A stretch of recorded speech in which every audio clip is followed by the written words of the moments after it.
Uzaqdan sakit görünən Təbriz heç də göründüyü kimi deyildi. Uzaqdan mürgülü, başına dəyən zərbələri laqeydcəsinə qarşılayan tək görünən şəhərin içinə bələd olanda görürdün ki, başında olan ağrıları köksünə yığıb, dərdinə dərman olacaq çarə düşünür. Ötkəm görünüşü, səbirli halı ilə baxana təmkin dərsi verən şəhər, daxilən ikili hal yaşayırdı. Güney Azərbaycanın hər yerində aclıq və qıtlıq hökm sürürdü. Deyirlər, o zaman kişilər evdən sübh tezdən çıxır, axşamda çox gec qayıdarmışlar. İstəmirdilər balaca, anlamaz uşaqları qabaqlarına qaçıb onlardan çörək istəyərlər.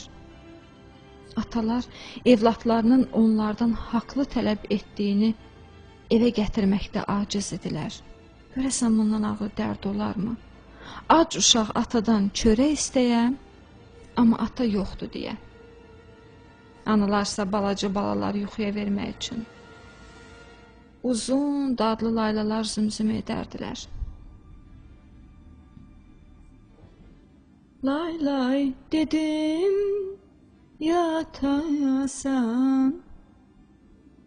qızıl gülə batayasan, qızıl gülün içində ay balam, xumarlanıb yatayasan. Lay lay, lay lay, lay lay balam lay lay, körpə quzum yat lay lay. Lay lay, lay lay, lay lay gülüm lay lay, körpə balam yat lay lay. Bəli, Güney Azərbaycanın hər yerində aclıq və qıtlıq hökm sürürdü. Hökumət ərzağı anbarlara yığıb, qıfıldayır, xalqdan gizlədir, onu baha qiymətə pullu adamlara satırdı. İran idarəçilik üsulunun bilərəkdən yaratdığı süni qıtlığa qarşı çıxanlar küçə bazarda hamının gözü qabağında şallaqlanırdı, dar ağacından asılırdı, zindana salınırdı, ən yaxşı halda ölkə kənarlarına sürgün edilirdi. Bütün bunlar az imiş kimi hökumət rüşvət alaraq tütün və tənbəki istehsalının bütün ixtiyarını 50 illik müqavilə ilə bir İngilis şirkətinə satmışdı.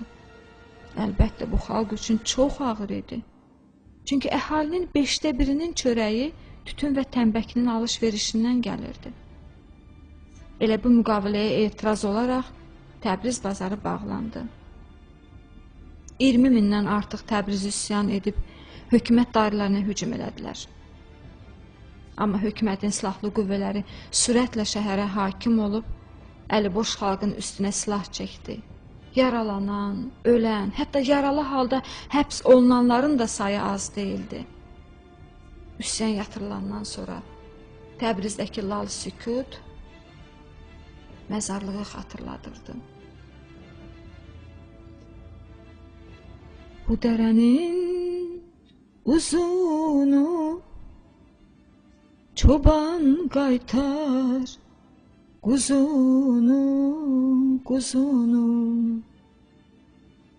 Bu dərənin uzunu çoban qaytar quzunu, quzunu.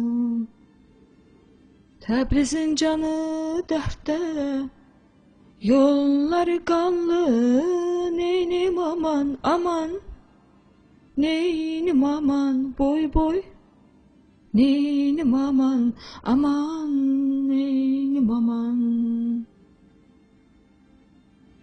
Xalqın qarşısında dağ kimi ağır, müşkil bir sual durmuşdu. Çörəyi necə tapmalı, hardan tapmalı? Çarə tapmayan millət əl açıb Ulu Tanrıya xilas yolu üçün rica edirdi. Amma onlar bilmirdilər ki, qurtuluş göydə deyil, yerdədir. Onların öz içində, öz arasındadır. Budur, addımlayır xilaskar. Gəlir irəli, şığıyır yel kimi. Qəbir sükutunu pozur öz nərəsi ilə. Kimdir bu? Bu nərə, bu haray Təbriz qızı Zeynəbin haqsızlığa qarşı üsyanı idi. İlk üsyanı isə özünə olmuşdu. Açıb çadrasını bağlamışdı belinə. Qoşulmuşdu ona Təbrizin qızı, gəlini. Yol açıb gəldilər bazara. Əmr verdi Zeynəb. Bağlansın dükan bazar. Toqquşdu məmurlarla qadınlar. Qəlibəni haqsızlığın əlində görən Zeynəb açıb ləçəyini atdı türk kişisinin ayağına. Yardım üçün bütün qadınlar örpəyini torpaq üstünə atdı. O gün Təbriz bazarından başlanan üsyan açdı şəhərləri, kəndləri, haqqın tələb edənlərin qanı axdı yarasından. Şəhər valisinin ev eşiyi dağıldı, açıldı ambarlar, çörək paylandı aclara.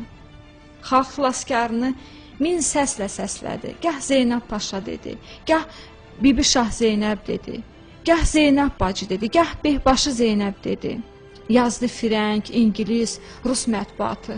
Bir qadın İrana olub da hakimi mütləq, laxladıb taxtı tacı, salıb şahı lərziyə.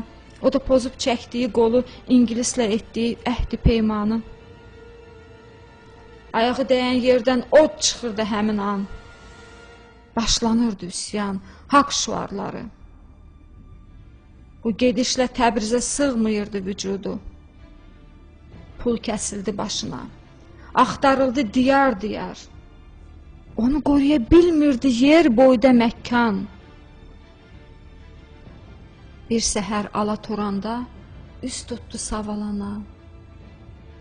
Dağ yardı köksünü, geniş açdı qolunu. Dumağ, bəyaz duman süründü ətəkdən başa. O gündən dağ başında yuva saldı Zeynəb Paşa. Dumanda qeyb oldu vücudu, ruhu çöktü savalana. Elə o gündən bəri ağır, müşkülə düşən Təbriz çarəsiz suallarına cavab tapmaq üçün üz tutur savalana.